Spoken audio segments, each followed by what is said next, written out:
So here we have the Mini Convertible on a 67 plate. I'm going to start off by hopping inside the car and running through some controls first of all. Okay, now that we're inside the car, we're going to start with the dials. Over on the left-hand side, we have the rev counter, we have the speedometer in the middle, and the fuel gauge on the right-hand side. Also in the middle, you can see the total miles for the car. They are 27,026. If we press the button on the end of the indicator stalk, you get various bits of trip computer information. You can, if you wish to, have a digital readout for the speedometer displayed in that main section, as you can see. If we back out to the steering wheel, on the left-hand side we have cruise control and speed limiter, and on the right-hand side, stereo and phone controls. The phone controls can only be used after you pair the phone up to the car, and that is done over on the central screen just here. So under the telephone heading, you would then go to Bluetooth devices and follow the instructions on screen from there. All the movement I'm making on the screen is being done using this dial just here and the collection of buttons that surround it. This dial will rotate, it pushes down, it moves to the left, to the right, and you can do most things with that. We are on the main menu at the moment. So for example, if we want to listen to the radio, we rotate that dial to radio, push it down to enter the radio menu, where you can see we've got AM, FM and DAB available. If you want to listen to your own music, you do so under the multimedia heading just here. And there's a number of ways in which we can listen to our music.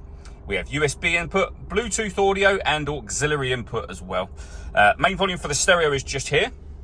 And then working our way down, we have the dual zone climate control. So you can adjust the passenger temperature, the driver temperature, you can increase and decrease the fan speed, you can determine what direction you'd like the air to be distributed in, and when you're happy with those settings, your air conditioning's off or back on again. Or hit auto.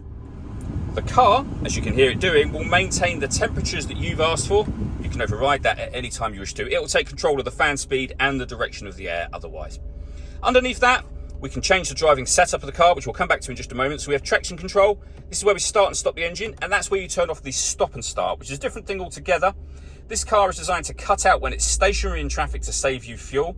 That system is turned off when that light shows. We have a USB and auxiliary input underneath that.